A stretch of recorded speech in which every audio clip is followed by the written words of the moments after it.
بما كسبت وهم لا يظلمون. adúpẹ́ fún Ọlọ́run, atọrọ ìkẹ́ Ọlọ́run, atọrọ ìgẹ́ Ọlọ́run fún ọ̀gá wa, aṣíwájú wa, olólùfẹ́ wa, ẹni tọ́lọ́run bá lékè ọlá rán sáyé, ó rán sí gbogbo ayé nígbàtáyé nídìí ẹ̀. Ká ní pé Ọlọ́run ọba lékè Ọlọ́run rán Ànábì sàlám sáyé nígbà tó rán sáyé ni ó ṣeé ṣe kémi àti yín ká má wà ní inú mọ́ṣáláṣí lénìí. Ó ṣeé ṣe káwa náà wà níbi tí wọ́n ti ń pé oríwo yà àbáwọn kan míì tí wọ́n ń sìn tó yàtọ̀ sọ́lọ́run ọba lékè ọlá. Ọlọ́run sábà wa kí ànábì, Ọlọ́run bá wa gé ànábì àtòun àtàwọn ará ilé ẹ̀ àtàwọn sàhábà rẹ̀, àwọn tí wọ́n bá dààmú tí wọ́n bá jìyà tí ìsìláàmù fi wá dọ̀rọ̀ fíìmì àti yín lé ní. Ọlọ́run sábà wa kẹ́ gbogbo wọn, bẹ̀rẹ̀ látòrí bàbá wa ń bí báyìí samahata sheikhana almurabbina asheikh Imran Abdulmajid Eleha. Ọlọ́run sábà wà fìṣọ́ ẹ̀ṣọ́ wọn, wọ́n wà níbi tí wọ́n ti ń jíṣẹ́ Ọlọ́run ọba lékè ọlá lọ́wọ́. Àdúrà kan tí mi máa sábà ń ṣe ni pé lọ́jọ́ tí Ọlọ́run ọba lékè ọlá bá ń san àwọn ẹrú ẹ̀, àwọn òjíṣẹ́ tó ń san wọ́n lẹ́san, Ọlọ́run máa yọ àwọn bàbá wa náà kúrò nínú wọn, àtàwọn àti gbogbo àwọn àfáà súnà tí wọ́n gbẹ́sìn dání tí wọ́n jẹ́ kẹ́sìn wó. Ọlọ́run sábà ṣe dáadáa fún gbogbo wọn, àwọn tó sì kú bọ́sálì kíámọ̀ nù wọn, Ọlọ́run sábà wa kẹ́ wọn. Ní ìbámu sí ìran rẹ̀ ní létí ọ̀rọ̀ tèmi àti yín táà ti ń gbọ́ tipẹ́tipẹ́ lẹ́nu bàbá wa, àwọn ṣéèkò wa tí wọ́n wá sí nlé, tèmi àti yín wájọ́ ránra wa létí pé ṣẹ́yìn ò gbàgbé, ṣẹ́mi ní ò gbàgbé, kó tó di pé Ọlọ́run ọba lékè ọlá sọ wọn padà dé láyọ̀ tàlàáfíà tí ó fi máa bá wa sọ àwọn ọ̀rọ̀ olówó iyebíye tí wọ́n bá wa sọ. Ó ní ọ̀rọ̀ kan àbí ìwòye sí ìgbésí ayé ẹni tọ́lọ́run ọba lékè ọlá fẹ́ràn jù, ìwòye sí ìgbésí ayé ẹni tó wá yọ wá kúrò nínú òkùnkùn tó fi wá sínú ìmọ́lẹ̀, àtòun àtàwọn tí wọ́n bá ṣiṣẹ́. À ń sọ̀rọ̀ nípa Ànábì wa Muhammad sallallahu alayhi wa sallam. Bó já sí pé kákan máa sọ stórí Ànábì sallallahu alayhi wa sallam lásán, ó tó bẹ́ẹ̀ ó jù bẹ́ẹ̀ lọ. Ká tó máa sọ pé ń tà ń gbìyànjú àti ṣe ni pé àjọ máa wòye sí àwọn ẹ̀kọ́ wo ló wà nínú ìgbésí ayé Ànábì wa Muhammad sallallahu alayhi wa sallam láti ìgbà tọ́lọ́run ọba lékè ọlá láti fi ránṣẹ́ sáyé tó kú gẹ̀rẹ̀ tí ó dáyé tó fi wá dípà Ànábì sàlámù wá sípò padà ó kò láyé. Gbogbo ọdún tà Ànábì sàlámù lò láyé ẹ̀kọ́ ní gbogbo ẹ̀. Ṣé ká máa sọ pé lọ́dọ̀ àwọn ọmọ irú bàbá wo l'Ànábì sàlámù jẹ́? Bàbá rẹ̀ ni lọ́dọ̀ àwọn ọmọ ẹ̀.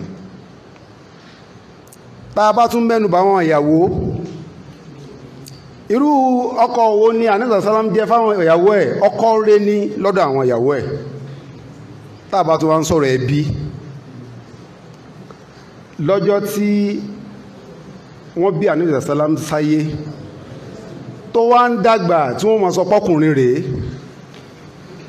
wọ́n wá pe àwọn Kùrẹ́ṣì pé ẹ kóra yín jọ, ẹ fún wa lẹ́nìkan tó jọmọ gidi nínú àwọn ọmọ tẹ́ bí. Lọ́jọ́ náà wọ́n lẹ́nì kankan tí wọ́n fi hàn sáyé tó ju Ànábì sàlám lọ. Kódà nígbà tóun dé, tíjà dé, tóun dòwe, tọrọ àkídà dé, tá Ànábì sọ pé àwọn òòṣà yín tẹ́ ń sìn ẹ fílẹ̀ ẹ má sìn mọ́, tí wọ́n wá dìde sí pé èwo ló ń sọ yìí, àgbọ́rọ̀ eléyìí tó ń sọ yìí rí. Nígbà yẹn náà tí wọ́n bá sì ń béèrè pé ta lọmọ tẹ́ ní tó jọmọ re, abẹ́nìkan tó jẹ́ yẹn gbòógì nínú àwọn ọmọ tẹ́ bí, abẹ́nìkan tó jẹ́ yẹn re nínú gbogbo yín pátápátá tẹ́ ní parọ́ tán fúnra yín, talẹ̀ ẹ̀ fàkalẹ̀ fún wa wọn lẹ́nu kankan tí wọ́n fàkalẹ̀ lọ́jọ́ náà ju ànábì wa Muhammad sallallahu alayhi wa sallam ló fà á ọjọ́ tá ànábì sallam gba nùbúwà tó wá pa àwọn ẹbí yábà ní kinní kan yábà nú kinní kan yábà nú kinní kan ẹ máa bọ̀ mo fẹ́ bá yín sọ̀rọ̀ ànábì sallam wá ń sọ pé tí n bá sọ fún yín pé ràkúnmí ó jáde nínú òkè yìí ṣé gbà mí gbọ́ àwọn ní bó bá sọ tó jù bẹ́ẹ̀ lọ fún wa á gbẹ̀ gbọ́ torí pé ò parọ́ fún wa rí ò sì tàn wá rí tí wàhálà tó wá bẹ̀rẹ̀ pẹ̀lú ọ̀rọ̀ tánibí sàlám sọ àwọn ẹ̀kọ́ tá a fẹ́ máa mú lára ìgbésí ayé ànábì wa Muhammad sallallahu alayhi wa sallam rè níjẹ́ ìjọ abá débi pé ìyá wa Halima tó wá láti ìlú Saad ó kú òǹlé ó ń lọ sílùú Mọ́kà pẹ̀lú ìbámu síṣẹ́ tí ń ṣe wípé wọ́n máa gbọmọ tọ́ tí wọ́n máa wá sọ pé ta ló tọ́mọ yìí wọ́n ò ní lágbájá ni láti ìlú Saad pẹ̀lú ẹ̀bùn tọ́lọ́wọ́n bá lékè ọlọ́gbọ̀n àwọn ará Saad irú ẹ̀bùn wo làákàyè wà wọ́n mọ̀rọ̀ sọ orí pé ọgbọ́n wà gbogbo àwọn alárúbáwá pátá àwọn ìran wọ́n máa wá ń sáré pé àwọn tí ó bàbá wa tọ́mọ kó wá láti ìlú Saad àwọn ará Saad náà ti wá mú níṣẹ́ pé àwa náà máa lọ sáwọn ìgbèríko káàkiri láti máa lọ gbọmọtọ́ tí wọ́n máa sọ pé àwa náà ń ṣiṣẹ́ agbọmọtọ́ wọ́n wá kóra wọn jáde kò ń ṣe ẹnìkan kò ń ṣe èèyàn méjì kò ń ṣe èèyàn mẹ́ta wọ́n wá dìde wọ́n lọ sílùú Mọ́kà láti lọ wá àwọn ọmọ tí wọ́n gbà tọ́ àwọn yòókù ti wá lọ wájú nínú ètò Ọlọ́run ràkúnmí tí àbí kẹ́tẹ́kẹ́tẹ́ tí ìyá wa Halima tó gùn lọ́jọ́ náà Ọlọ́run ọba àlékè ọlá sọ pé kí ràkúnmí yẹn ṣèṣe ràkúnmí yẹn ò wá lè rìn dáadáa gbogbo àwọn tí wọ́n jọ kúrò nílùú Saad wọ́n ti wá dé Mọ́kà wọ́n ti rọ́mọ olówó wọ́n ti rọ́mọ ọlọ́lá wọ́n ti rẹ́nu ọmọ abiyì gbogbo wọ́n ti gbà lọ wọ́n ti padà lọ sílùú Saad ìyá wa Halima ṣẹ̀ṣẹ̀ ń wọ̀lú Saad lọ lọ́jọ́ náà kò wá sọmọ kankan mọ́ nílùú Mọ́kà lọ́jọ́ náà tí wọ́n sọ pé ọmọ tá a fẹ́ tọ́lé léyìí tó ju ànábì wa Muhammad sallallahu alayhi wa sallam lọ pẹ̀lú kádàrá tọ́lọ́wọ́n bá àlékè ọlá kọ́mọ́ ìyá wa Halima kò sóúnjẹ ebi ń pa wọ́n ọmọ tó gbé dání ebi ń pa ọkọ tí wọ́n jọ ń lọ sí ìlú Mọ́kà ebi ń pa wọn náà kódà wọn jẹun sùn tílẹ̀ fi mọ́ tí wọ́n fi jáde lọ sí ìlú Mọ́kà ìtumọ̀ ni pé wọ́n lè sọ pé àyànbọ̀ àfọ́mọ eléyìí ìkànláfẹ́ èyí tó bá wà nílẹ̀ náà ni wọ́n gbà torí wọ́n rí i pé kò sí ẹni tí ó sanwó bàbá ọmọ yìí ti kú bàbá tó tún wá òun ló ti darúgbó yìí ìyá ló wà bó ṣe wà yìí iye tán bá yà fún wa ẹ̀yà jẹ́ àgbà rẹ̀ ọkọ̀ mi ká máa padà lọ sílùú Saad kété tí wọ́n gbà Ànábì wa Muhammad sallallahu alayhi wa sallam tí wọ́n gbé sórí kẹ́tẹ́kẹ́tẹ́ tí wọ́n gùn wá sílùú Mọ́kà tó ní júrì lẹ́sẹ̀ kan náà kẹ́tẹ́kẹ́tẹ́ tó gé ẹsẹ̀ jìnnà ọ̀yàn ìyá wa Halima Saadiya omi padà sọ́rọ̀ ẹ̀ tó já sí pé gbogbo ọmọ tẹ́ ẹ bá gbé fún pé kó bá yín fún lọ́yọ̀ lọ́jọ́ náà kò sí bí wọ́n ṣe pọ̀ tó wọ́n jẹ wọ́n mú wọ́n yó dáadáa ràkúnmí wa bẹ̀rẹ̀ sí rìn àlùbáríkà dé sí ilé ìyá wa Halimatu Saadiya nígbà tí wọ́n gbé Ànábì sàlámù wọlé Mọ́kà ìlú Saad padà àwọn ará Saad náà mọ̀ pé Ọlọ́run bá àlékè ọlá fún àwọn ní nǹkan kan tó yàtọ̀ sí nǹkan táwọn ń bá bọ̀ torí pé òjò tí ò wá rọ̀ lọ́jọ́ náà gbogbo nǹkan ọ̀gbìn tí wọ́n wá ń gbìn ó jáde lẹ́ẹ̀kan náà eléyìí tí wọ́n máa sọ pé ọdún tó ń bọ̀ kó tó jáde lẹ́sẹ̀kẹsẹ̀ náà ló ń jáde tí wọ́n bẹ̀rẹ̀ sí jẹ fúrúùtù ẹ̀ a máa já sí pé gbogbo ìbùbù tọ́lọ́wọ́n bá àlékè ọlá bá bù fún ẹnì kọ̀ọ̀kan wa á gbìyànjú bágbára bá ṣe máa a wá ṣàdúrà lórí ẹ̀ ibi tọ́lọ́run ọba àlékè ọlá bá ní ó já sí ibẹ̀ ni dáadáa wà ibẹ̀ lóríire wà sábà wípé ni tó bá yẹ pé ìyá wa Halima òun náà ti tètè délùú Mọ́kà ní tó ṣẹlẹ̀ sí ràkúnmí ò ṣẹlẹ̀ sí ni òun náà ó ti gbọ́mọ kan yóò ti padà gbé lọ sí ìlú Saad bá a ṣe wá gúrò àwọn tí wọ́n jọ gbé lọ́jọ́ náà bá a ṣe gúrò wọn mọ́ bẹ́ẹ̀ náà là ní gúrò wọn náà mọ́. òdì méní ẹlẹ́ẹ̀kejì wá ni pé asọ́tọ̀ lówó ọ̀tọ̀ làlùbáríkà sábà wípé ní gbogbo àwọn ọmọ olówó tí wọ́n kú lọ́jọ́ náà èwo la gbórúkọ wọn mọ́ lè ní yàtọ̀ sí ànábì wa Muhammad sallallahu alayhi wa sallam tí bàbá ẹ̀ ò rówó san tí ò tiẹ̀ ní bàbá láyé bàbá náà ti wá darúgbó òun náà ń yọwó jáde lábẹ́ ṣòkòtò ní ìtumọ̀ ẹni pé owó gidi kankan ni wọ́n sọ fún ìyàwó Sàdíà lọ́jọ́ náà asọ́tọ̀ lówó ọ̀tọ̀ làlùbáríkà ọlọ́run gbogbo àwọn ọmọ wa ọlọ́mọṣàbà ṣe wọn lọ́wọ́ lálùbáríkà gbogbo àwọn ọmọ wa ọlọ́mọṣàbà ṣe wọn lọ́wọ́ lálùbáríkà báwa bá ṣe ń já ọmọ alálùbáríkà fáwọn òbí wa àwọn ọmọ tiwa náà tá a bá bí ọlọ́mọṣàṣe wọn lọ́wọ́ lálùbáríkà ṣe mọ̀ pé irú ẹ̀ náà ń ṣẹlẹ̀ nílùú Nàìjíríà lénìí nígbàtí bàbá wa Fọláwíyọ́ tí wọ́n wà láyé lọ́jọ́ náà bàbá yẹn kọ́ ló lówó jù kódà tí wọ́n bá ń kà wọ́n olówó léra ó fẹ́ súnmọ́ pẹ́yìn lẹ́yìn ni ó kà bàbá sí ṣùgbọ́n gbogbo àwọn olówó tán wá jọ wà lọ́jọ́ náà dà àgbórúkọ wọn mọ́ lẹ́ni tó jẹ́ jímọ̀ yìí ọlọ́run ló mọ iye program tí bàbá yẹn tí wọ́n ti sponsor lórúkọ bàbá yẹn a máa jásí pọ́ lọ́wọ́ bá lékè ọlá fàlùbáríkà sọ bàbá yẹn ni bẹ́ẹ̀ náà ló wá ń ṣẹlẹ̀ káàkiri ọlọ́run mọ́ṣá ṣe gbọ́ àwọn alálùbáríkà wọ́n gbà ní sàlám dé ìlú Saad ń ṣayé ẹ̀ lọ ń bẹ̀ lẹ́ni tí ò ní bàbá tí ìyá náà ò sí nítòsí ìṣẹ̀lẹ̀ ńlá kan wá ṣẹlẹ̀ ìṣẹ̀lẹ̀ ńlá yìí ló dá wàhálà alẹ́ ni Ànábì sàlám fi dèrò Mákà padà kí ni ìṣẹ̀lẹ̀ náà ìyá wa Sàdíà ọmọ tó gbé dání tó gbé lọ sílùú Mákà àtọmọ míì tí wọ́n gbé fún pẹ̀lú Ànábì wa Muhammad sallallahu alayhi wa sallam wọ́n wà níbi tí wọ́n ti ń ṣeré ká sọ pé wọ́n ń ṣeré àgbàrá gẹ́gẹ́ bá a ṣe ń ṣe ńlẹ̀ Yorùbá lénìí tó wọn láwọn ọmọ kéékèèké wà lójú àgbàrá tí wọ́n ń ṣeré ṣàdédé ni àwọn ọmọ méjì tó kù rí màláíkà méjì tí wọ́n sọ̀kalẹ̀ bọ̀ láti sánmọ̀ báyìí wọ́n wá gbé Ànábì wa Muhammad sallallahu alayhi wa sallam wọ́n wá gbé sùn wọ́n lanú ẹ̀ wọ́n wá yọkàn ẹ̀ jáde wọ́n tún wá gbé Zemzem wá tí wọ́n fi fọkàn ẹ̀ níbi gbogbo ń tá a máa pè ní kùdẹ̀kùdẹ tó wà lára ọmọ èèyàn tẹ̀m̀bẹ̀lẹ̀kún ọ̀tẹ̀ irọ́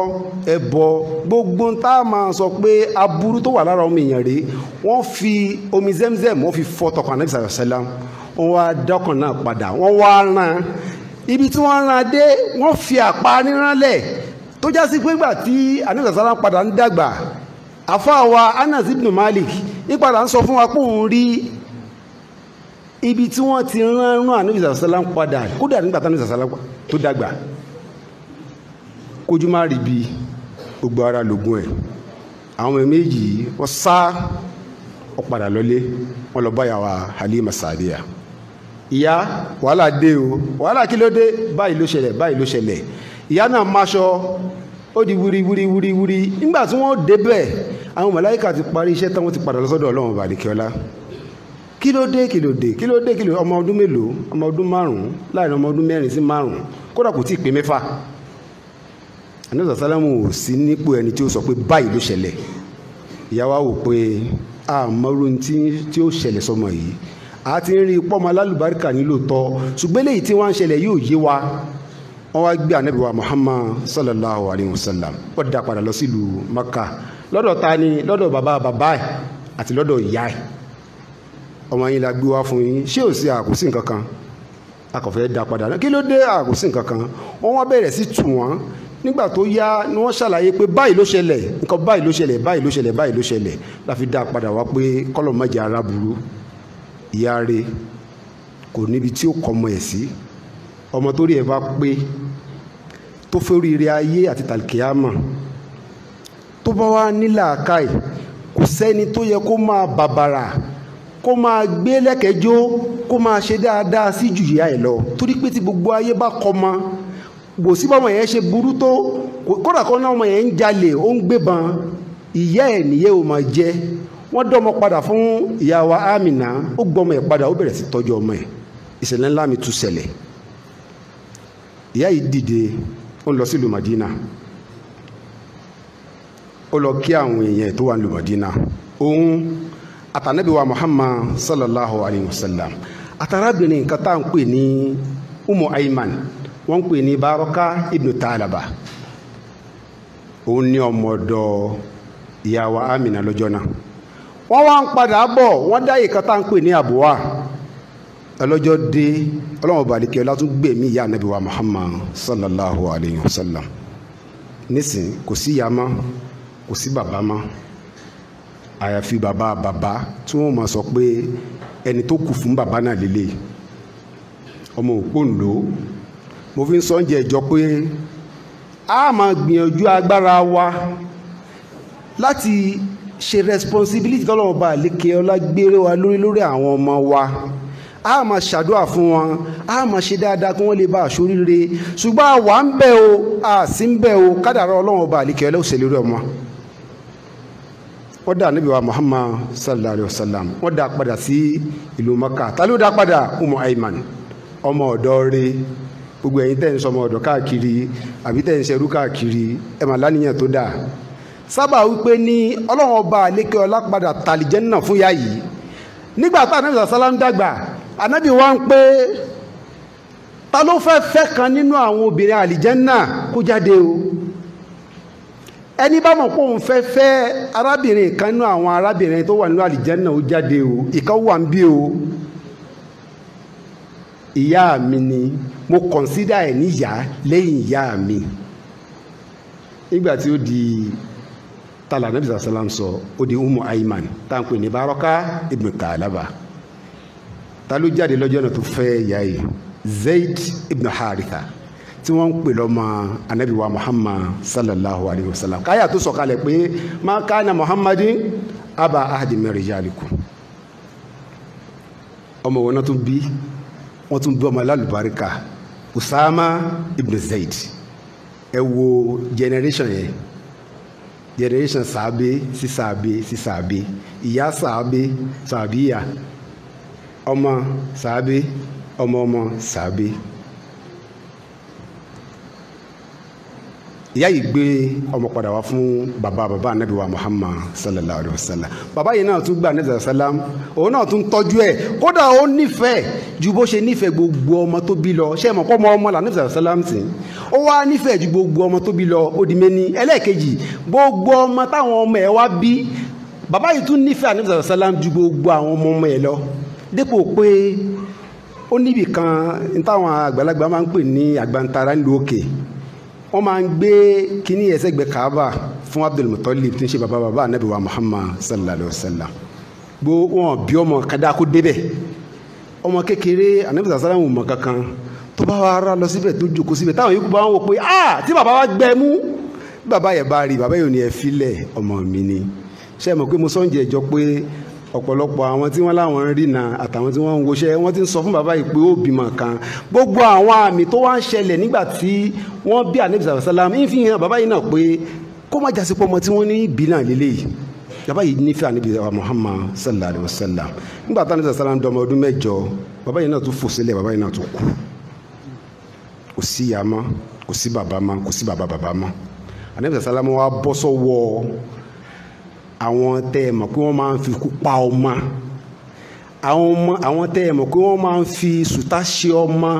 òkú ẹ ti mọ̀ wọ́n àbúrò òkú ẹ̀gbọ́n òkú ẹ̀gbọ́n òkú sọmọ pé wọ́n náà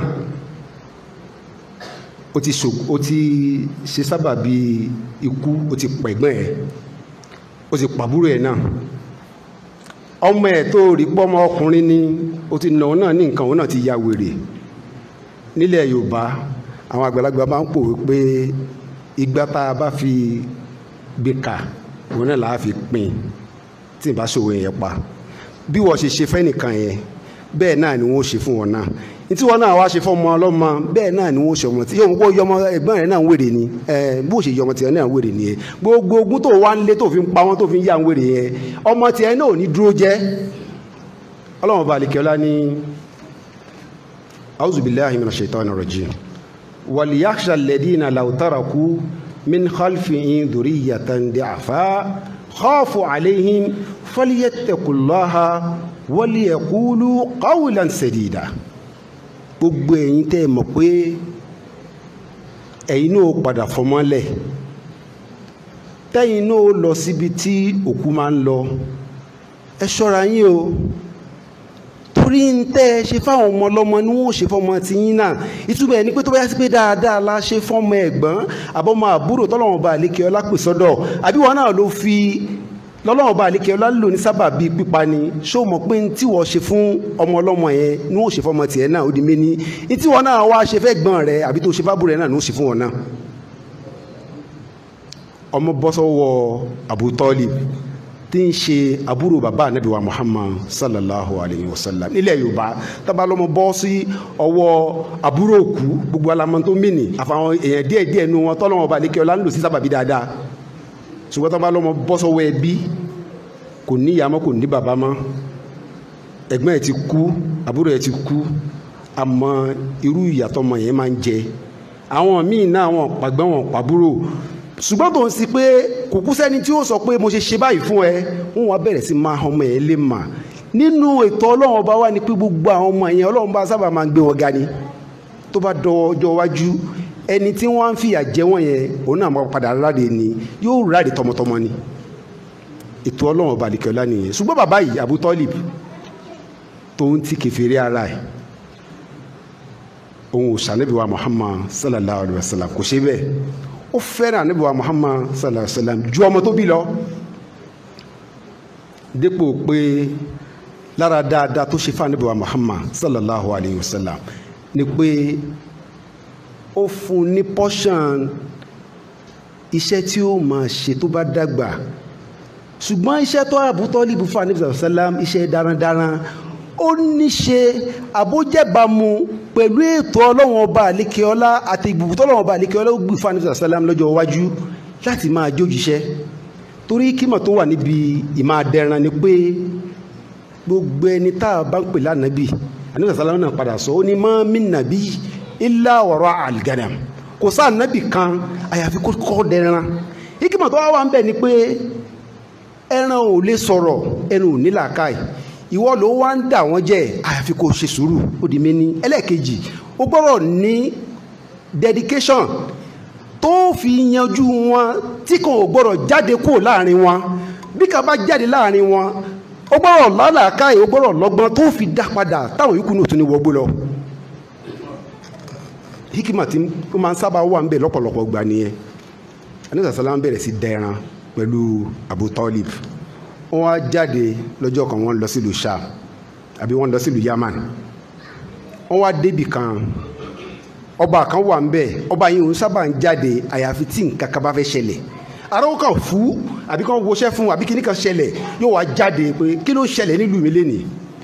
Lọ́jọ́ tá Ànábì sàlám àti Abu Talib wá ń lọ sí Sham àbí tó ń lọ sí Yaman, ọba yìí wá jáde. Wọ́n ń pọ̀ ọba yẹn ní Bahira, àwọn mi máa ń pè ní Buhaira, èyí tá a bá pè ní méjèèjì. Wọ́n wá jáde,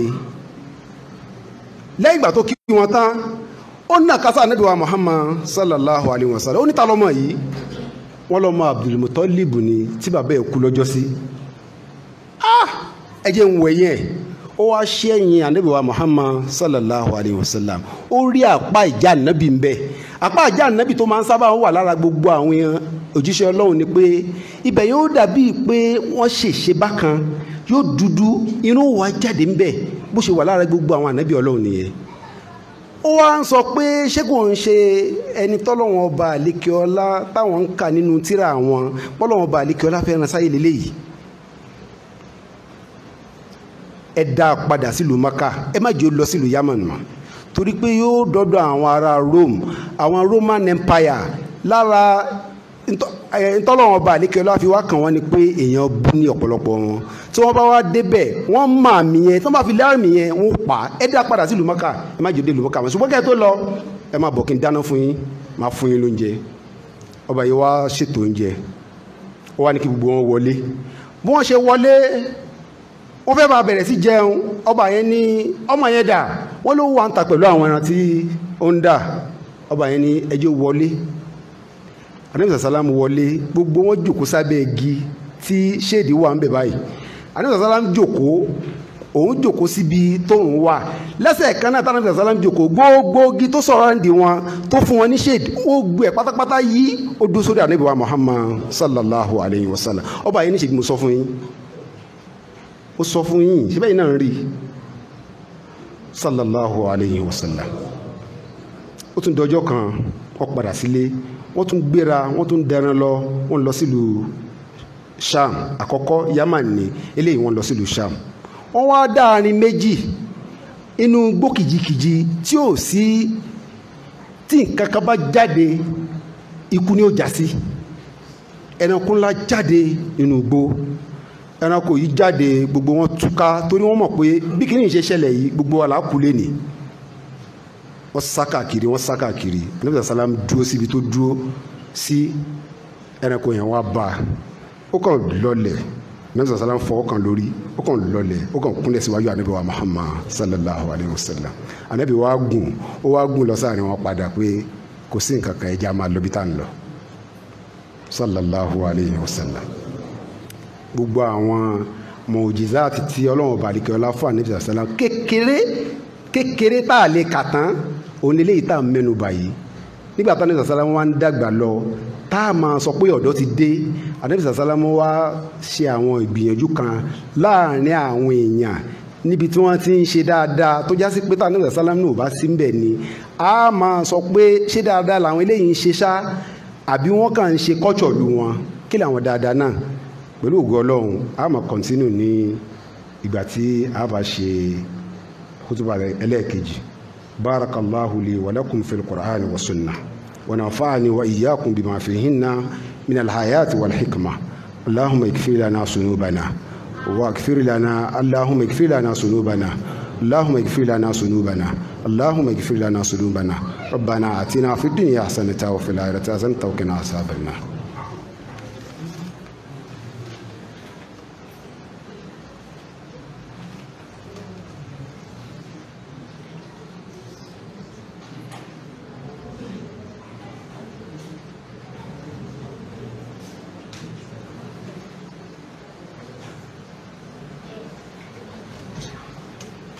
الحمد لله وعده والصلاة والسلام على ما لا نبي بعده. ويا عباد الله اتقوا الله حق تقاته ولا تموتن إلا وأنتم مسلمون. وأحسن منك لم تر قط عيني وأجمل منك لم تلد النساء. خلقت مبرأ من كل عيب كأنك خلقت كما تشاء. Ọlọ́run sábà wa sàlékún kẹ́ àtàlékún kẹ́ fún Ànábì wa Muhammad sallallahu alayhi wa sallam. Nínú àwọn dáadáa tá Ànábì sallam tẹ̀lé àwọn èèyàn lọ ṣe, tá Ànábì wa ń sọ pé ìsìláàmù ti dé báyìí o, gbogbo àwọn kinní yìí àbí kan nú àwọn kinní yìí tí mo tẹ̀lé wọn lọ ṣe, tí wọ́n bá tún pè mí lénìí wípé tún yá ìyún tún tẹ̀lé wọn lọ tòun ti ìmánì ara wa. Mo bẹ́nu bà díẹ̀ níbẹ̀ ní ìjẹ́jọ́. Kíní kan tá ń pè ní hilful fudul, tí ń túmọ̀ bí ká sọ pé èèyàn ń ṣe human right léni pé ẹ fẹ́ yẹn lágbájá jẹ nígbà kẹyìn jẹ ẹ dẹ́tọ̀ ẹ̀ padà fún. Arákùnrin kan wọ́n ń pè ní Zebidi. Arákùnrin Zebidi yìí ó wá láti ìlú Sham ni. Ọ̀pọ̀lọpọ̀ wọn máa ń wá sílùú Mẹ́kà láti wá ṣe tawaf. Kò ń ṣe irú tàwáàfù tí àwa mùsùlùmí ń ṣe lé ní o. Tàwáàfù àwọn ẹbọ wọn tí wọ́n fi sílùú Mẹ́kà, tí wọ́n fi sílùú Kaaba ni wọ́n wá ń ṣe, ṣùgbọ́n nu Kaaba náà ló wà. Nígbà míì wọ́n máa wá ń rà, wọ́n máa wá ń tà nílùú Mẹ́kà. Arákùnrin Zebidi yìí bó ṣe wá wọ̀ lùú Mẹ́kà, àwọn ẹrù tó gbé dání àtàwọn dúkìá ẹ̀, ó wá wò pé jẹ́ kí n wo ẹni tó dáa abẹ́ni tó jábẹ́ ẹnu gangan nínú àwọn Kùrẹ́ṣì kí n gbẹ́rù mi fún kó bá ń tọ́jú ẹ̀. Tí bá ti parí tí mo wá ṣe ní Mẹ́kà, yín gbẹ́rù mi padà. Tí n bá ti ṣe nǹkan tí mo ṣe tán, yín máa padà lọ lé wa. Arákùnrin yìí parí tó fẹ́ wá ṣe tán ní Mẹ́kà, ó lọ bá Al-As ibn al-Wa'il tí ń ṣe bàbá sàábí àgbà òní Al-Amru ibn al-As. Ẹrù mi dà, ó lẹ́rù kíni, ṣé wọ́n máa atọ̀hún rìn wá? ó kẹ́rù wá fún wa ní àwọn dúkìá wa ló kó wá fún wa a dẹ̀ ti gbà á ti tẹ̀ mọ́lẹ̀ kò sí nǹkan tó ṣe bàbá yìí wá pariwo ó lọ bá wọn kọ̀ọ̀kan nínú àwọn tó jẹ́ Quraysh wọ́n rí i pé Al-As ibn al-Wa'il ọkùnrin ogun ni kò sẹ́ni tó lè gbiná wojú ẹ̀ arákùnrin yìí wá gòkè kan lọ nínú àwọn òkè tó wà ní Maka ó wá bẹ̀rẹ̀ sí kọ́ wọn àrò mo sọ́njẹ́ ẹjọ́ pé lára tí lárúbáwá fẹ́ràn jù tòun ti àìmọ́kọ wọn àìmọ́kà wọn wọ́n fẹ́ràn ọ̀rọ̀ tí wọ́n sọ pé lágbájá ń sọ̀rọ̀ báyìí tí gbogbo wọn pé ti pé ẹgbọ́n ti ń sọ ó wá bẹ̀rẹ̀ sí kọrin àrò pé èèyàn dáadáa la máa wọn Kùrẹ́ṣì sí tẹ́lẹ̀ o a mọ̀ pé wọ́n ti ń bí àwọn ọmọ kọ́mọ o a mọ̀ pé wọ́n ti ń ṣe báyìí o ó wá bẹ̀rẹ̀ sí kọrin ó lọ́rọ́kùnrin kan tá à ń pè ní Abdullahi ibn Jada'an Abdullahi ibn Jada'an yìí òun ti rówó herí owó láńlá owó tó nítumọ̀ owó tí ó tan níṣẹ́ àtàrọmọdọ́mọ rẹ̀ kò wá náwó yẹn fúnra ẹ̀ ó wá bẹ̀rẹ̀ sí fi tọ́jú àwọn tó nídìí owó àbí tó ní bùkátà nílùú Maka gbogbo ara wa Maka wa mọ̀ sí èèyàn rẹ̀ pé tẹ́ bá ti dọ́dọ̀ Abdullahi ibn Jada'an àṣírí rẹ̀ ó bò kódà bí ò bá sọ̀rọ̀ owó èèyàn dáadáa ni ẹ máa lọ sọ́dọ̀ ẹ̀ wọ́n wá kóra wọn jọ wọ́n pè mítìnì ẹbí gbogbo Kùrẹ́ṣì ẹ fún wa léèyàn méjì ẹ fún wa léèyàn kọ̀ọ̀kan ẹni tẹ́ bá wọn kó jẹ́ èèyàn nínú yín ni ẹ fún wa àwọn Kùrẹ́ṣì ò wá lẹ́nu kankan tó fẹ́ kalẹ̀ lọ́jọ́ náà tó ju Ànábì wa Muhammad sallallahu alayhi wa sallam lọ mo fi ní lọ́jọ́ tí wọ́n bí kó tó di pé nùbú wà dé Kùrẹ́ṣì ò lẹ́ni tí wọ́n fà kalẹ̀ pọ́ mọ́ gidi nínú wa rèé o tó ju Ànábì wa Muhammad sallallahu alayhi wa sallam ẹ wá gbọ́ ìwà manífà so mo kó wọlé ní olóhùn ṣe súnà tiẹ̀ kò síbì kan tí wọ́n forúkọ tiẹ̀ sí tó bá pa Abubakar wọ́n ní Abubakar Siddiq tó bá pe Umar Farouk ó láwọn kó ní àtọ́ fún àwọn sàábì yẹn lẹ́ẹ̀kọ̀ọ̀kan pẹ̀lú iṣẹ́ dáadáa tí wọ́n ń ṣe so mo pé tó bá porúkọ tiẹ̀ jàgídíjàgan ni wọ́n kàwọ́ sípa súnà tànàbì kọ́ ló ń ṣe o ó yà ìdílé yí padà Ànábì sàlám wá dìde wọ́n wá jẹ́ márùn bí wọ́n ṣe gbálẹ̀kùn Al-As ibn al-Wa'il wọ́n gbálẹ̀kùn ẹ̀ bó ṣe ráhùn márùn ó ti mọ́ tó mìnì kò sí ṣe kò sáìsí ju pé ó kàn rà lọ gbé dúkìá wọn ó gbé fún wọn ẹ má bá ti yín lọ lára àwọn tó jagun àbí tí wọ́n ṣojú àwọn tí wọ́n gbẹ̀tọ́ ẹlẹ́tọ̀ọ́ fẹ́lẹ́tọ̀ lọ́jọ́ náà Ànábì wa Muhammad sallallahu alayhi wa sallam ó wà lára wọn bákan náà ọjọ́ tí wọ́n ń tún Káàbà kọ́ eléyìí tí ó dàrú ni pé Ànábì Ibrahim alayhi salatu wa salam òun ló kọ́ Káàbà òun lọ́lọ́wọ́ bá lè kí ọlá paláṣẹ pé lọ kọ́ Káàbà yẹn ti wà lórílẹ̀ tẹ́lẹ̀ ṣùgbọ́n gbà tọ́lọ́wọ́ bá lè kí ọlá fẹ́ payé rẹ́ láyé Ànábì Nuhu alayhi salatu wa salam wọ́n wá gbé ilé yẹn wọ́n gbé lọ sí sámà nígbà tí ìmánì wá dórí ilẹ̀ padà ọlọ́wọ́ bá lè kí ọlá wá fẹ́ rìstọ́ ilé ẹ̀ padà sórí ilẹ̀ padà lọ́lọ́wọ́ bá àlékẹ́ ọlá fi sọ pé wà ìbá wá Ibrahim nígbà táwọn ọlọ́wọ́ bá àlékẹ́ ọlá fi hàn Ibrahim pé ọ̀gángan bíbá yẹn ni kò lọ kọ́lé yẹn sí ibẹ̀ náà ló wà tẹ́lẹ̀ tá a bá wá dúró sí Káàbà yẹn dédé sámà keje níbi tá àlàrẹ́ sí ọlọ́wọ́ bá àlékẹ́ ọlá wà ibẹ̀ ni Káàbà wà. wọ́n wá fẹ́ tún Káàbà kọ́ fún ìdí kan àbí méjì àkọ́kọ́ iná ṣẹlẹ̀ nígboro Mọ́kà tó súnmọ́ pé yóò ti máa àfẹ́ẹ̀tì ògiri tí Ibrahim alayhi salatu wasalam tó súnmọ́ra wọn torí pé lọ́jọ́ náà bricks lànàbí Ibrahim alayhi salatu wasalam fi kóra wọn àtàwọn ẹrọ̀fọ̀ díẹ̀díẹ̀ tí wọ́n ń lẹ̀ mọ́ gbogbo ẹ̀yin tẹ́ bá dé Mọ́kà rí àwòtí débẹ̀ rí àkànú tíra ní àyíngbélé náà bàbá wa ní kọ́lọ̀n kó ọba àlekẹ́ ọlákọ́jẹ́ káwa náà débẹ̀ èmi àti yín tá àjíjọ débẹ̀ rí ọlọ́mọṣà tàwa lọ rẹ̀ la ilaha illallah iná yẹ ó fẹ́ àfẹ́ẹ̀tì àwọn pàtì kan ní Kaaba ẹlẹ́ẹ̀kejì flood tún wọ ìlú Mọ́kà tó tún fẹ́ àfẹ́ẹ̀tì àwọn ibì kan ní Kaaba àwọn ń pọ̀ arákùnrin kan ní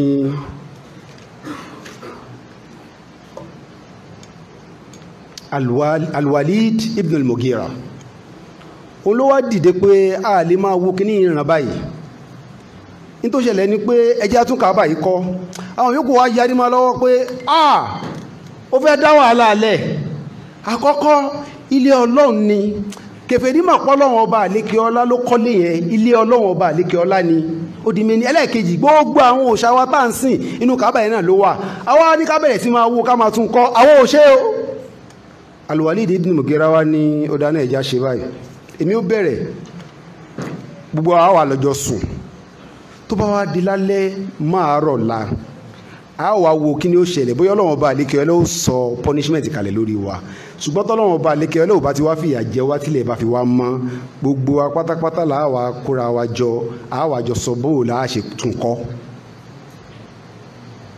Al-Walid ibn Mughira ó bẹ̀rẹ̀ pẹ̀lú àwọn ọmọ ẹ̀ kan àbí méjì, ó fún àwọn pàtì kan. Nígbòdò ọjọ́ kejì gbogbo náà ń wò pé tọ́ Al-Walid ibn Mughira àtàwọn ẹbí ẹ̀ ti lọ báyìí. Ló dára ọjọ́ kejì kò sí nǹkan kan tó ṣẹlẹ̀. Wọ́n á pèrà wọn pé tó bá rí bẹ́ẹ̀ ẹ méyàn méjì méjì wá nínú ìjọ kọ̀ọ̀kan nínú ìdílé kọ̀ọ̀kan. Ṣùgbọ́n àwọn èèyàn tẹ́ ẹ máa mú wá ó gbọ́dọ̀ jábẹnu gan tó já àwọn èèyàn rẹ o. Ẹ má mú èèyàn bú wá kó wá túnlé Ọlọ́run kọ́ o. Lára àwọn tó wá tẹ̀lé wọn lọ tí ẹbí Kùrẹ́ṣì yàn lọ́jọ́ náà nínú àwọn méjì tó yàn Ànábì wa Muhammad sallallahu alaihi wasallam òun alákọ̀ọ́kọ́ àti Al-Abbas ibn Abdul Muttalib. Àwọn náà lọ represent family Abdul Muttalib pé a fẹ́ tún Káàbà kọ́. Wọ́n wá ní pátì tá fẹ́yìn rè pátì tá fẹ́yìn rè pátì tá fẹ́yìn rè, ṣùgbọ́n o táàbà máa kọ́ gbogbo owó táàbà ná sí ẹni tí ń bá ń gba rìbá lórí iṣẹ́ àbí lórí owó ẹ má jẹ́ gbówó tí ẹ̀ dọ́dọ̀ wá o. Ẹ̀rí àṣóyé kèfèrí pé rìbá ò dáa. Ọ̀rọ̀ rìbá ìná ọ̀pọ̀lọpọ̀ àwọn àfáà súnà máa ń bá yín sọ, àbáwọn àfáà wa ń bíbà yà mí ìgbà náà ń sọ̀rọ̀ rìbá pé rìbá ò dáa ó ní àwọn fẹ́ ká lówó ni. Rìbá tẹ̀ ń jẹ iná Ọlọ́run Ọba àlékè lọ́lẹ̀ máa ń jẹba. Ó yé kèfèrí tó ń ti pé wọn lẹ́sìn lọ́jọ́ náà wípé rìbá ò dáa, wọ́n wá láàgbọ́rọ̀ fi owó rìbá káfikún owó tí wọ́n fi kọ́ Mọ́kà. Ẹlẹ́ẹ̀kejì, gbogbo ẹni tí máa ń ta tẹ́tẹ́ pátápátá ẹ gbọ́dọ̀ gbówó yín débí o. Ẹlẹ́ẹ̀kẹta, ẹni ń tọ́tí ẹ má gbówó yín débí o. Wọ́n wá rówó gidi kójọ tí wọ́n fi sọ pé a fẹ́ fi tún ṣe, wọ́n kàn bá dé àyè kan nígbà tó di ayé Zaid ibn Muawiya wọ́n wá padà tún kọ́. Òun náà wá sọ pé òun gbọ́ tí ìyàwó Aisha ń sọ pé nígbà tá Ànábì sallam jagun Fatu Makkah tán wípé ní Ànábì ní ká ní pé kò ń ṣe pé àwọn ará bí ìṣẹ̀ṣẹ̀ kú lóko ẹrú ni àbí lóko kèfèrí ni, mi bá yọ ilẹ̀kùn mi sí ojú ọ̀nà Káàbà táwọn kò mọ gbàbẹ̀ lọ táwọn kò mọ gbàbẹ̀ jáde torí pé ojú ọ̀nà kan náà ló wà ń bẹ̀. Wọ́n wá ní tó bá ti rí bẹ́ẹ̀ ajásípò Ànábì sálàmù ò ṣe, ṣùgbọ́n tó lẹ́tọ̀ọ́ ni wọ́n wá padà wá filẹ̀kùn míì sí kó tó di pé wọ́n bẹ̀rẹ̀ sí wá ṣe wọ́n tún ṣe. Ṣùgbọ́n bí tí mo fẹ́ fàyọ ni pé lára àwọn tí wọ́n donate sí ìtúnṣe Káàbà lọ́jọ́ náà Ànábì wa Muhammad sallallahu alaihi wasallam. Ṣé àbúkọ́ gbogbo eléyìí tá à ń sọ yìí nùbúwà ò tí ì dé o, ìjà ò tí ì bẹ̀rẹ̀ o, ṣùgbọ́n tòun ti bẹ́ẹ̀ náà ẹnìkan ṣoṣo tí wọ́n fà kalẹ̀ pé ọmọlúàbí inú ẹbí wa òun lélẹ́yìí. Lẹ́ẹ̀kan sí ìwà ní máa ń jẹ́bẹ̀ fa, òdodo ní máa ń jẹ́bẹ̀ fa, kéèyàn lámàánà ló máa ń jẹ́bẹ̀ fa. Torí pé nígbà náà tí gbogbo wọn bá ń dá nǹkan jọ tí wọ́n bá ń wábi tí wọ́n tọ́jú ẹ̀ sí, wọ́n níbi kankan tí wọ́n tọ́jú ẹ̀ sí tójú ọ̀dọ̀ Ànábì wa Muhammad sallallahu alaihi wasallam náà fi ń pè ní Al-Amin, aláfọkàntán, ẹni tá a fi nǹkan sí tọkàn wó balẹ̀. Lọ́jọ́ náà tí wọ́n wá ń ṣe tí wọ́n ń kọ́ Káàbà lọ, Ànábì sallam ṣí ẹ̀yìn ilẹ̀, ṣe mọ̀ pé ọmọ kékeré ni ó kàn ṣẹ̀ṣẹ̀ ń dọ̀dọ̀ díẹ̀ ni. Al-Abbas wá pé mọ́mọ́ wọlé lọ kọ́fà ẹ̀yìn ẹ̀ torí pé wọ́n ti jí ó yé wa wípé ní tó wà lẹ́yìn ẹ̀ yìí àmì ìjà Ànábì Ọlọ́run ni, kí wọ́n má wàá pa ẹ́ fún wa. Allahu akbar. Wàláyé ntọ́lọ́wọ́n ọba àlékè ọlá bá ṣe ló ṣe, ntọ́lọ́wọ́n ọba àlékè ọlá ò bá ṣe kò sí nǹkankan àbí kò sẹ́ni kankan tó lè ṣe. Ẹni tọ́lọ́wọ́n ọba àlékè ọlá bá fa burú kàn láburú ó bá, ẹni tọ́lọ́wọ́n ọba àlékè ọlá ò bá fa burú kàn kí gbogbo èèyàn kóra wọn jọ àtàwọn àlìjànú kí wọ́n kóra wọn jọ pé a ṣe lágbájá ń sùtà, wàláhì gbogbo gbòkèrúdò wọn kò lè ṣe nǹkan kan lẹ́yìn kádàrá Ọlọ́run ọba àlékè ọlá. Ìyẹn lọ tán èrò wá dé, èrò kan gbogbo Mọ́kà pé ọmọ rẹ̀ kan Kùrẹ́ṣì ti bí, ó ti wá ń dàgbà. Èrò wá kan ìyá wa Khadija lọ́jọ́ náà, nínú obìnrin tó lówó jù nílùú Mọ́kà lọ́jọ́ náà, tí gbogbo ọkùnrin tí ò tó gbangba sùn lọ́yẹ sá fún un pé mi ì lè kọnu sílẹ̀ yìí pé ìfẹ́ Khadija jẹ́ kan, àbí ká tẹ̀sọ́ pò ńlá lákọ̀ọ́kọ́. Torí pé lọ́jọ́ náà àwọn tó níyì jù táwọn èèyàn ń respect jù, báwa náà ṣe ń respect àwọn Amẹ́ríkà lénìí, àwọn Roman ni, àwọn Roman Empire. Tọ́ba Róòmù bá wá lóun wáyàwó, àwọn tí ó kẹnu sí pé ẹ bá mú wá kí n fi ṣáyà, àbí ẹ bá ń sọ fún pé mo fẹ́ fi ṣáyà, ó ní Khadija wà. Ṣùgbọ́n Khadija ò fẹ́ olówó, kò sọ pé ọlọ́lá ni ẹ bá ń wá, onípò ni ẹ bá ń wá. Ó gbọ́ pé nìkan lódodo, ó lámàánà, ó lọ́mọlúàbí. Ó wá pè Nàfísà ibnu Munabbih,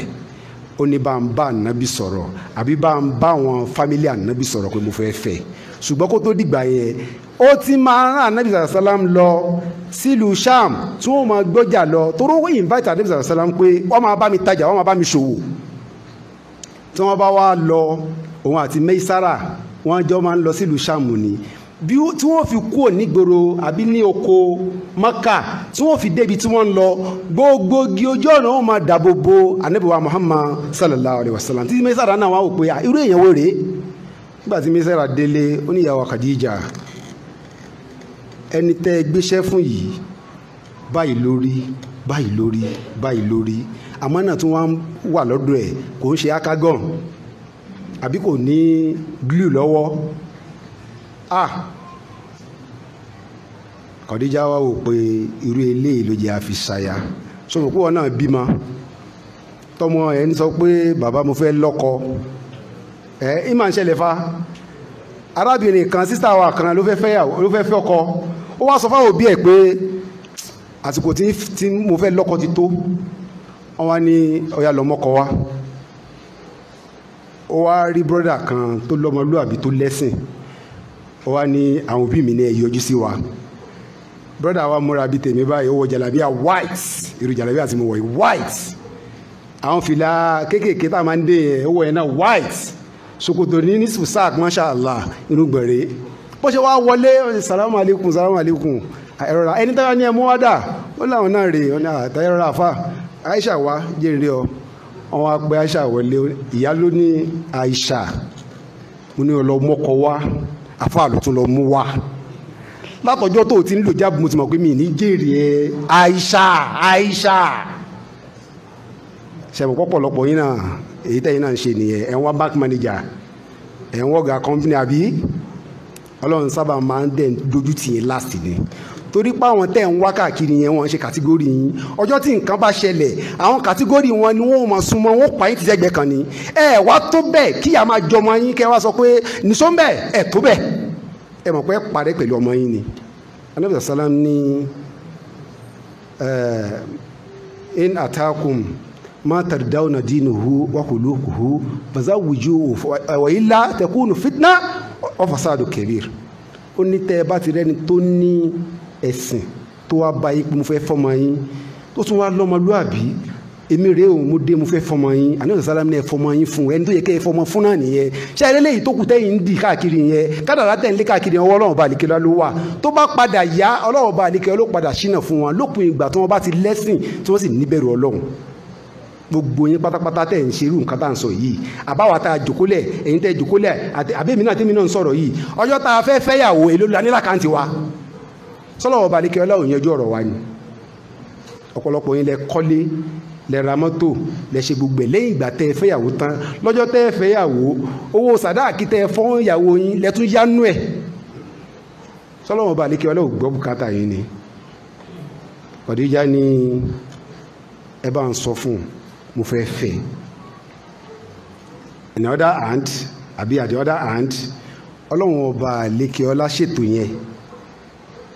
pé kí Khadija fẹ́ Ànábì sàlám nítorí wàhálà tí ń bọ̀. Tó bá já sí pé ọ̀dọ́ bí ọmọ 25 years Ànábì sàlám wà lọ́jọ́ náà,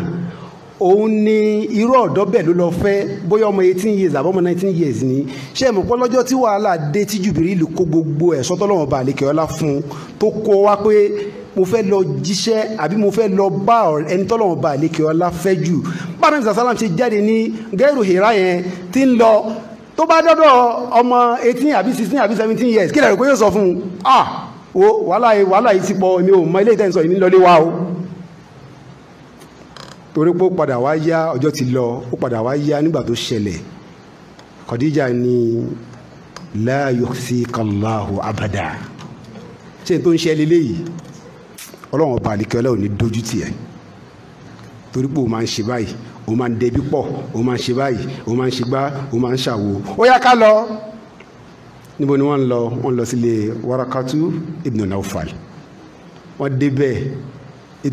mo tètè fò lọ sí ọ̀dọ̀ Waraka nítorí àsìkò ti lọ torí ara wọn àfa kan lẹ́ni tí wọ́n já wọn fóun jálàbí tí wọ́n ń sọ pé kílẹ̀ ń wí ẹ̀bẹ̀ ẹni ògùn ò dá ni ẹni kò dá ká máa yẹṣẹ́ wò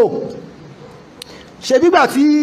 Màláíkà Jibril yọjú sí Ànábì sallallahu alaihi wasallam tó lọ dé báyàwó ẹ̀ nígbà tó dọ́dọ̀ ìyàwó ẹ̀ ní nìṣó ó mú lọ sọ́dọ̀ Waraka ibn Nawfal subhanallah ó dáa náà ẹja túlẹ̀ ká tún sá kí ni Waraka sọ fún Ànábì sallallahu alaihi wasallam èèyàn wo ni Waraka jẹ́ ṣé Waraka gbé èjì ògbé tẹ́ só gbé jáde ni kó wá ní ó yá ẹgbẹ́ pẹ̀ jáde wá ẹmọ bẹ́ẹ̀ ṣe ń tẹ̀ àbí bẹ́ẹ̀ ṣe ń tẹ̀ ẹ̀kọ́ ẹ̀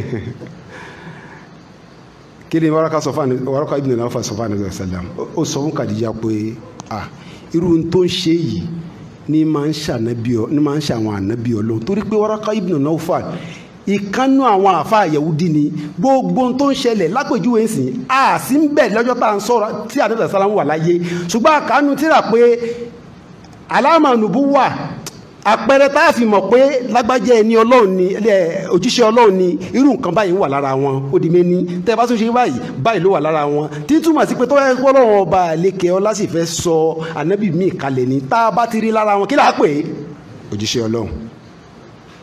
Waraka ibn Nawfal ló gbé pẹ̀ jáde àbí kó máa wá wuṣẹ́ pé ok nǹkan báyìí ni ó ṣẹlẹ̀ sí ṣùgbọ́n àwọn experience àwọn nǹkan tó ti ṣẹlẹ̀ nígbà ayé ànábì Isa alayhi salatu wassalam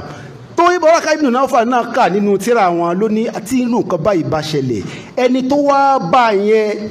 bí wọ́n ṣe wá bá Musa nìyẹn bí wọ́n ṣe wá bá Isa nìyẹn tó bá já sí pé nìyẹn náà wá bá lóòótọ́ wájẹ́ nsọ tí ó ṣẹlẹ̀ fún ẹ o wọ́n lè jáde ńlù bákà yìí torí pé wọ́n sábà máa ń lé wọn jáde náà ni wọ́n sì sábà máa ń fìyà jẹ wọn náà ni Ànábì sàlámù wá dúró pé àwa mọ̀kùrìjì àhún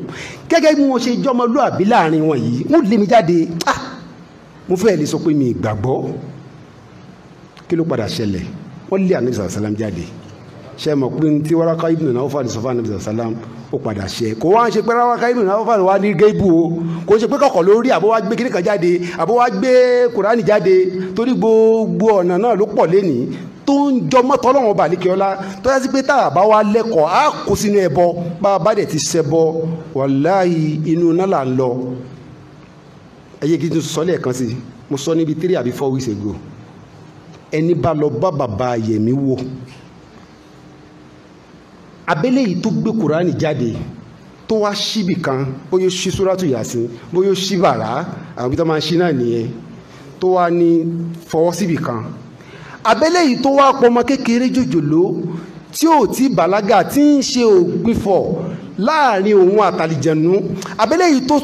tó mú tẹ̀sùbà tó sùúrù gidi tó wá ní ẹmú kan ṣẹ́mọ̀ pẹ́ni tó bá gbé tẹ̀sùbà síwájú wa tá a bá lẹ́kọ̀ọ́ ẹ̀sìn á ní ìsìláàmù náà ló ń ṣe ó wá ní ẹmú kan ìwọ náà wá mú kan wá kọ́lé tó kù abẹ́lé yìí tó gbé ẹ̀pẹ̀ jáde ó wá débẹ̀ yìí tó sọ lẹ́ẹ̀kan sí ó wá débẹ̀ ó wá sọ̀rọ̀ ó wá gbàgbọ́ àníṣe ó kú oríire ṣùgbọ́n tòun ti bó ṣe kú oríire náà sẹ́ mo sọ́njẹ́ ẹ̀jọ́ náà ọlọ́run ọba àlékè ọlá ò nírun tó kì í tọ́lọ́run ọba àlékè ọlá ò tẹ̀wọ́ gbà for 40 days ó sì gbọ́dọ̀ má kì í bó o sì kì í ọlọ́run ọba àlékè ọlá ò ní gbà ó wá sọ bóyá ó lò kan náà àwọn ọ̀nà tí mo kà yìí ó wá sọ ó wá gbà pé bó ṣe rí nìyẹn àdéhìí tá a kè fún ẹni pé man àtàkà ìran àwòrán fasaddaqa bima qal qad kafara bima jaa bi Muhammadin sallallahu alayhi wa sallam ó ti kúrò nínú Islam ó ti kúrò nínú Islam. Gbogbo iṣẹ́ tó ń ṣe bọ̀ látẹ̀yìn, gbogbo òun tó ń kí bọ̀ látẹ̀yìn, gbogbo ẹ̀ ọjà náhù àbá àmàṣúra. Tó bá wá ṣe bẹ́ẹ̀ lọ bọ́lọ́wọ́n bá lékè ọlá, iná dàrẹ́tì ló ń lọ. Torí bọ́lọ́wọ́n bá lékè ọlá ti sọ pé man yushrik billah, ẹni tó bá ṣe ẹbọ, inna Allaha la yaghfir an yushraka bihi shay'an. Ẹnìkan nu yín tó bá fi lè ṣẹbọ,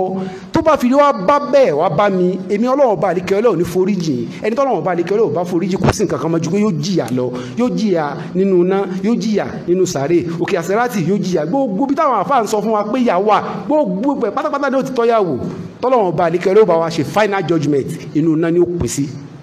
Ọlọ́run bá lékè ọlá wa ni ẹni tó bá wá bá mi yàtọ̀ fáwọn ẹbọ yìí o, tó bá gbẹ́sẹ̀ mi wá, bó bá wù mí Ọlọ́run bá lékè ọlá yín foríjì, bó bá sì wù mí Ọlọ́run bá lékè ọlá yín fìyà jẹ, yóò jìyà ná díẹ̀, yóò wà padà sálì Jánnà. Ọlọ́run má ṣe wá lọ́mọ ná, Ọlọ́run má jẹ́ àṣẹbọ ní gbèsè ayé wa, Ọlọ́run má jẹ́ àṣẹbọ ní gbèsè ayé wa. Gbogbo ọ̀nà tí ẹbọ fi ń gbà wọ nínú gbèsè ayé mùsùlùmí tá a fúra mọ́, torí pé ara wàhálà ńlá tí ń ṣẹlẹ̀ lénìí, òun làwọn tí ó máa pè wá pé ẹ má ṣẹbọ o, àwọn náà ni wọ́n ń pè wá pé ẹ má bọ̀, irọ́ náà ń pa àwọn àfáàsù náà tí ń kónú gbẹ̀dá nìyẹn. Wọ́n sọ fún yín sìn, kàlá sáúfà tààlàmù, díẹ̀ náà ló kù, àlìkíyàmọ̀ yẹn náà fẹ́ dé. Èyí tó dáa fún yín jù ni pé àwọn tí ń pè yín síbi tọ́lọ́run ni ló bẹ́tà kẹ́ tẹ̀lé. Ẹnìkan ní ẹjẹ́ àfìlàkà, ẹjẹ́ káwọn náà gbèsè làkà yìí, ẹnìkan sọ pé wá sáyé sin lọ́hùn tẹ̀lé ànábì. tí òde mi ti ń bẹ́ sọ̀rọ̀ yìí fèmí ilẹ̀ ní ti ń bá sọ fún ẹ pọ́lọ̀ ń sọ ànábì sọ ní ò tẹ̀lé, tí ẹ má pọ́n mi lé rárá. ẹnì kejì náà wá ń sọ pé wá pọ́blẹ́mù ẹ àbẹ̀ sọ̀fẹ̀ àbẹ̀ ẹ̀gbọ́sẹ̀. ẹnìkan sọ pé pọ́blẹ́mù tó bá ní Ọlọ́run ni ó bá sọ, ọ̀nà báyìí lànábì ní pọ́blẹ́mù yóò fi sọ̀fù. ẹnì kejì wá dùn, àwọn méjì jọ sẹ́gbẹ̀ẹ́ ara wọn nífa. ẹnì kejì wá ní pọ́blẹ́mù ẹ gbé wá, èmi mọ̀nà tí pọ́blẹ́mù ó gbà sọ̀fù. tá a bá gbé sínú làákàyè, tá a bá gbé sínú inú ọgbọ́n àtòyí tọ́lọ́wọ́ bá ní kí ọlájú fún ọmọ ànábì Ádámù, ẹ dákun ta ló yẹ ká mú, ta ló já tẹ̀lé? ṣé bẹ́ẹ̀ ni tó ní ẹ ká lọ sọ́dọ̀ Ọlọ́run ni àbọ́lọ́kọ́ ló dá yín ni? sọ́lọ́kọ́ ló dá yín ni? eléyìí tó wá ní ẹ̀ka lọ yìí, eléyìí tó ní ẹ máa bọ̀ lọ́dọ̀ mi yìí, kò sí nǹkan kan ju pé mẹ́ta àbí mẹ́rin ni. àkọ́kọ́, nínú bùkátà tó fẹ́ gbọ́, inú wàhálà tó ní tọ́lọ́wọ́n bá lékè ọlá, inú àdánwò tọ́lọ́wọ́n bá lékè ọlá gbé tí òun náà ẹ fẹ́ bá a sọ́ọ̀fù díẹ̀ ń bẹ̀. torí pé kò sí ọ̀dọ̀ ẹni tẹ́ ẹ lọ. àkọ́kọ́ ni pé yóò gbànú dúkìá yín, èyí tí ò bá wá gbànú dúkìá yín yóò sọ yín dọ̀mọ́ náà. ẹnìkan ti sọ pé ṣe ní problem ni ẹ wá, ó ṣe gbogbo àwọn àràmàdà tó ń ṣe yẹn, gbogbo àwọn dúdú ó wá kó fún un. ó wá ní èló ni kí n mú wá bàbá, ẹ má wọlé, ẹ ṣáà máa lọ, problem gbọ́dọ̀ solve ni. ṣe mọ̀ pé inú yóò máa dùn kó gbó lọ́wọ́ yín, kò gbó lọ́wọ́ yín, ṣùgbọ́n ti gbá yín mọ́ nìyí, kò gbó lọ́wọ́ yín lóòótọ́, ní tó gbà lọ́wọ́ yín ju owó lọ, ó ti gbá yín mọ́ nìyí. bẹ́ẹ̀ bá fi lè kú sórí ẹ̀, inú náà ni. ọlọ́mọ ṣe wá lọ́mọ náà. aqulu qawli hadha astaghfirullahi li wa lakum ajma'in. Ọlọ́run lẹ́ẹ̀kan sí abẹ́ Ọlọ́run bá dìkẹ́ ọlá fáwọn afá wa, bàbá wa Sheikh Imran Abdulmajid Eleha àti gbogbo àwọn afá súnà pátá tó kù tí wọ́n ń kó wa lọ́sọ́dọ̀ Ọlọ́run, tí wọ́n ní àní ẹ̀fà wálẹ̀, àwa náà ní pọ́blẹ́mù sẹ́. ṣe mọ̀ pé àwa mùsùlùmí náà máa ń wá nǹkan tí ò sọnù káàkiri. ẹlòmí ò pé ṣéèkì ní lórí fóònù ńgbà míì, wọ́n ní ṣéèkì problem báyìí mo ní ṣéèkì wa ní kò sí nǹkan tá a ṣe. èmi náà ní problem tèmi náà, ṣùgbọ́n Ọlọ́run ọba àlékè ọlá lẹ̀ pé wọ́n ní àbábá yà bẹ́ẹ̀ gbọ́ nífa, àní nǹkan báyìí ṣe mí, mo sì sọ fún ẹsẹ̀ alẹ́ mi náà ní problem. ṣé mo pẹ́ ni táwọn fẹ́ gbọ́ náà nìyẹn, ẹni tí ó tàn wá. àsìkò ti lọ. afáwa Adébáwálé tó ń ṣe ìzárẹ̀ alákìngbà yẹn, a wà ní lecture lọ́jọ́ kan bí 25 years ago ni. ó lẹ́nìkan wá bá òun pé òun ní problem. òun wá sọ fún pé problem tẹ̀ níyì, Ọlọ́run ọba àlekèlá ní solve problem ẹ̀dá. ẹ máa lọ bẹ lọ́hùn, tó bá di láago 3 sí 3:15 ẹ jí kẹ bọ́lọ́ kẹ rújọ́ fọ́lọ́hùn. tó bá jásí pé dáadáa ni yóò jásí fún yín, Ọlọ́run ọba àlekèlá yóò fún yín ní tẹ̀fẹ́ yẹn. ṣùgbọ́n tó bá jásí pé aburú ni Ọlọ́run balẹ̀kẹ́ Ọlọ́run ní fún yín oníyá yẹn wá wò wọn báyìí pé àsọpá ní problem wọn fún wa ní láúlà Ọlọ́run fún ní láúlà wala quwwata àti kùrìsí yìí kó sàmà sọ pé la hawla wala quwwata illa billah kó dẹ̀ máa ka kùrìsí la hawla oníyá yẹn wá wò pé ala ní problem ńlá báyẹn sọ láúlà wala quwwata àti kùrìsí yìí olówó jáde lọ wọn wá pè òun rí lójú wíńdò bó ṣe ń lọ òun wá pè pé ẹ wá ìyá òun wá ní kàn fi sí reception òun wá ní ẹ̀yin ọmọ ẹ lọ bu yẹ̀pẹ̀ wá ẹ bu sínú pépà funfun kẹ wá lọ dáadáa kẹ ṣe dáadáa kó nítumọ̀ nígbà tó wá dé wá gbé fún pé ìyá ẹ gbà ẹ ṣáà máa fi sórí pílò yín ẹ má ṣí o ṣé wàá lélẹ̀ tí mo wá sọ fún yín tẹ́lẹ̀ yẹn náà ẹ máa jí lóru kẹ máa ṣe la hawla wala quwwata illa billah kẹ máa ṣe kùrìsí yìí ó nígbà tí ó dọ̀yọ́ kẹta ìyá ìpadà wá bá wọn pé afa Ọlọ́run yóò dáa fún yín Ọlọ́run yóò níta gbé fún mi ó ṣiṣẹ́ lóun wá sọ pé ìyá ẹni tí ó máa tàn yín lẹ̀ ń wá ẹ wá lọ lẹ́sìn ẹ lọ gbé kíní tí mo fún yín yẹn wá ó nígbà tó gbé dé òun wá ṣí láìlọ́ọ̀nù yẹn ó ṣí pépà yẹn wọ́n á ní ìyá kí leléyìí ó ní yẹpẹ̀ eléyìí nígbà tí mo rí bẹ́ẹ̀ ṣe ń ṣe mo mọ̀ pé tẹ́ ẹ bá kó lọ́dọ̀ mi ẹ̀ tún lọ síbòmí tó burú ju ibi tẹ́ ẹ wá ìlọ mo fi gbélé eléyìí ò ní tùmọ̀ ń gbèsè ayé ìbéyìí náà rí pé yẹpẹ̀ ni la hawla wala quwwata illa billahi al-aliyyil azim àti kùrùsí ìtumọ̀ ní ma kéèyàn ó tó yín ṣayé àwa náà ń wá wa kú wa káàkiri bí tí mo ti wá lọ ni pé àwọn àfáà súnà tí wọ́n sọ pé ẹ tẹ̀lé wa lọ sọ́dọ̀ Ọlọ́run ọba àlékè ọlá ọ̀dọ̀ Ọlọ́run ní kẹ́ lọ direct gbogbo tẹ́ ẹ bá fẹ́ ó wà lọ́wọ́ Ọlọ́run ọba àlékè ọlá náà wọ́n sọ fún mi pé àní mo ní lọ́wọ́ ẹ ṣá béèrè ní fún yín ẹ̀ṣẹ̀ bá Ọlọ́run sọ pé ud'uni astajib lakum ẹ béèrè lọ́wọ́ mi máa fún yín ṣé ẹ lẹ́lómi lẹ́yìn Ọlọ́run ni Allahu ma Allah gbogbo àwọn afáà náà Ọlọ́run sábà dúró tì wọ́n gbogbo àwọn afáà wa tó jáwọ́ afáà súnà tí wọ́n ń direct wà lọ́sọ́dọ̀ Ọlọ́run bẹ́ẹ̀ látòrí bàbá wa Imran Abdulmajid ẹlẹ́yà mi báyìí Ọlọ́run sábà dúró tì gbogbo wọn Ọlọ́run sábà wà dúró tì gbogbo wọn bí wọ́n ṣe wá ń sáré pé káyé wa má bàjẹ́ kálíkì wa má bàjẹ́ gbogbo nǹkan ní tiwọn náà Ọlọ́run jò bàjẹ́ Ọlọ́run kó bá wa san wọ́n lẹ́san láyé kó bá wa san wọ́n lẹ́san lálùkìyámà la ilaha illallah aqulu qawli hadha astaghfirullahi li wa lakum ajma'in aqimus salat inna salata tanha anil fahsha'i wal munkar